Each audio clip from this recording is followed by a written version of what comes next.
Assalamualaikum warahmatullahi wabarakatuh. Alhamdulillahirabbil alamin. Allahumma shalli ala sayyidina Muhammad wa ala ali sayyidina Muhammad. Wa qala rabbi shrah li sadri wa yassir li amri wa hlul 'uqdatam min lisani yafqahu qawli.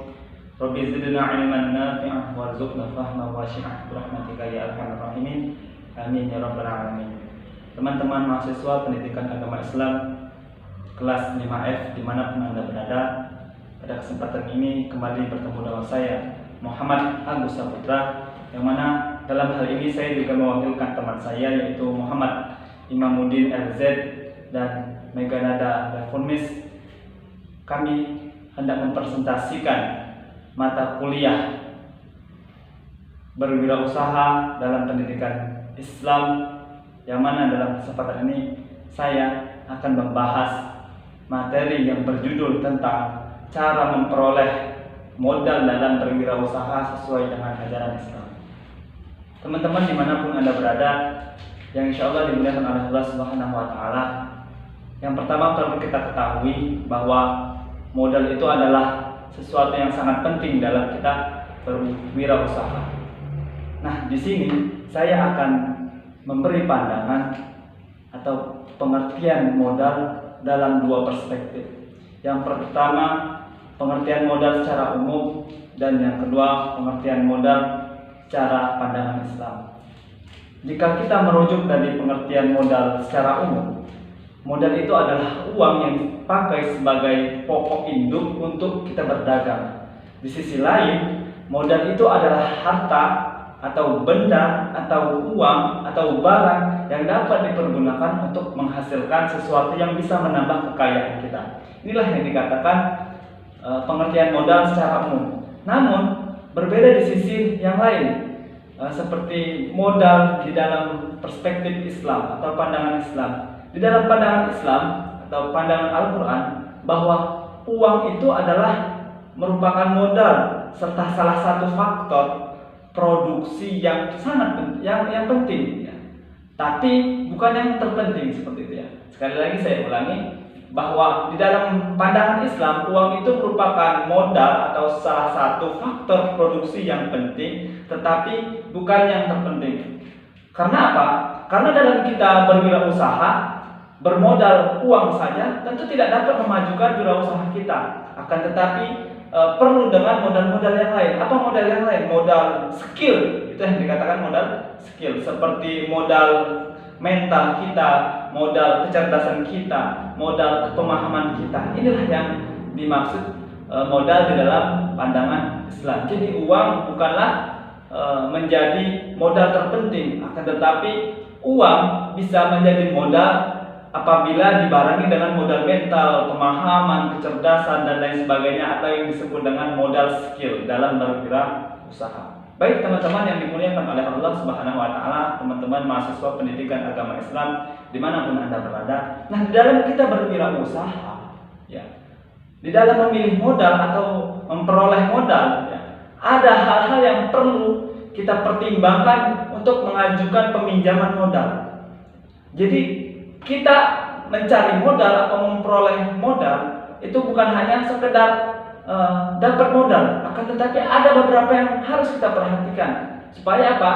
Supaya modal yang kita pilih ini, kita peroleh ini benar-benar sesuai dengan pandangan Islam atau sesuai dengan ajaran Islam.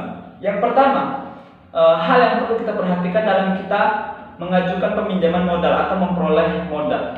Yang pertama, kita ajukan pertanyaan-pertanyaan kritis pada diri kita, ya. Dalam artian, mengapa kita harus memilih modal?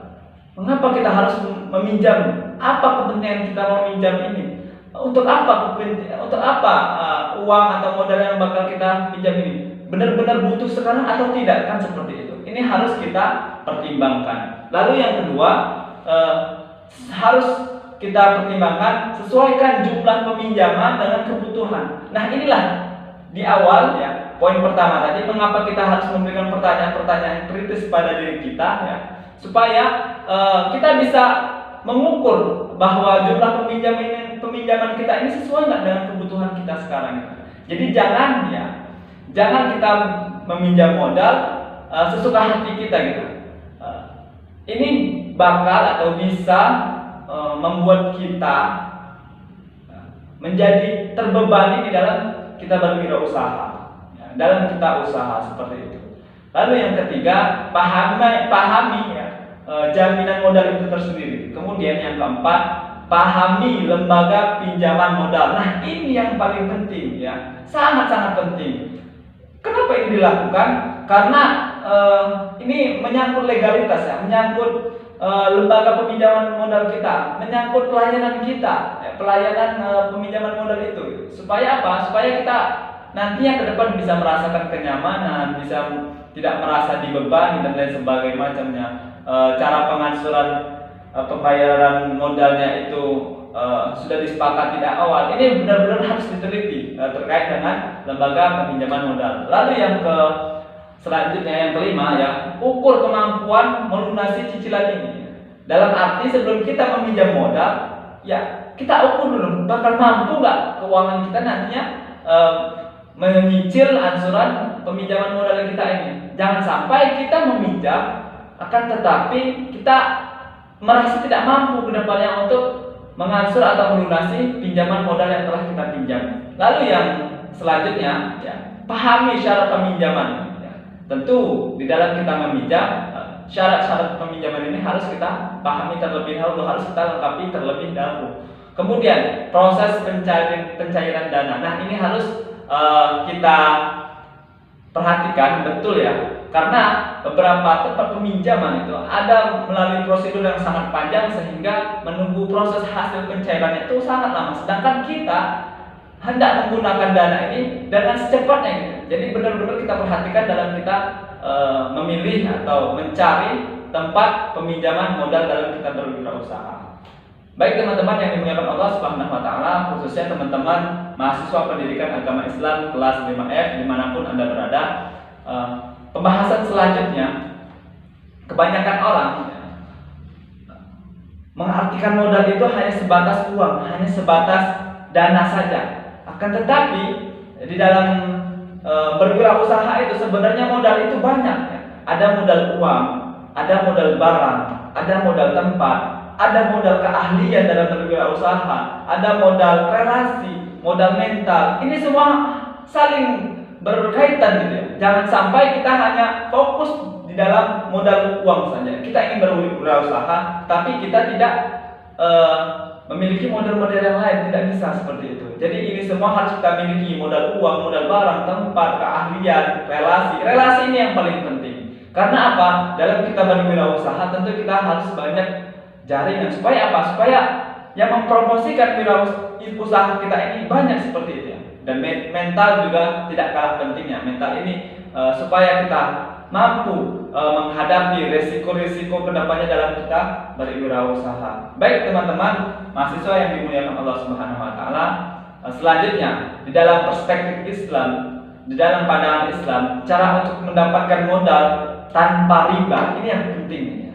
Jangan sampai kita berwirausaha, khususnya dalam pendidikan Islam, jangan sampai kita berwirausaha, kita membuat usaha mendapatkan modal dari riba, dari sesuatu yang sebenarnya dilarang oleh Allah Subhanahu wa taala. Nah, untuk kita menghindari mendapatkan modal dari yang riba atau yang dilarang oleh Allah, yang pertama kita tipsnya itu bisa menjual harta yang tidak produktif. Dalam artian kita bisa menjual aset yang kita miliki yang sudah kita anggap ini tidak terlalu produktif, jadi bisa kita jual. Dan untuk menjualnya juga perlu pertimbangan-pertimbangan sesuai dengan kebutuhan kita seperti itu. Lalu yang kedua, pinjaman tanpa riba itu bisa kita pinjam dari keluarga kita, kerabat kita, barangkali keluarga kita, keluarga yang berkecukupan, bisa kita meminjam modal tanpa harus meminjam modal ke tempat yang riba seperti itu. Kemudian yang ketiga, tipsnya menjadi pemasar atau reseller. Nah, di dalam kita berwirausaha atau hendak melakukan usaha seperti itu ya, kalaupun memang kita belum memiliki modal, kita bisa menjadi pemasar terlebih dahulu, bisa menjadi reseller terlebih dahulu.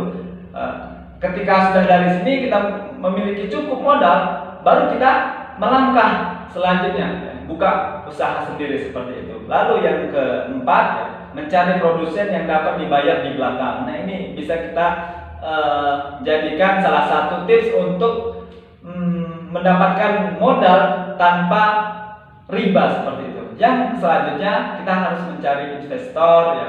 Yang selanjutnya dan tidak kalah pentingnya itu kita menjalin kerjasama, dan itulah di sebelumnya tadi pentingnya relasi, pentingnya jaringan. Supaya apa? Supaya kita bisa ajak jaringan kita itu menjadi investor kita, bisa kita ajak kerjasama dalam wirausaha kita, dan hasilnya ini tidak ada sangkut pautnya dengan riba seperti itu. Tentu ini juga harus disepakati di awal dalam kita berwirausaha. Jadi semaksimal mungkin cara kita untuk mendapatkan modal usaha tanpa riba itu banyak cara-caranya ya yang harus kita dapati ya. Intinya di dalam berwirausaha semaksimal mungkin kita tidak menggunakan cara yang salah, menggunakan modal yang sebenarnya itu dilarang oleh Allah Subhanahu wa taala. Karena kalau kita menggunakan modal yang sebenarnya itu dilarang, maka dapat mempengaruhi keberkahan dalam kita berwirausaha.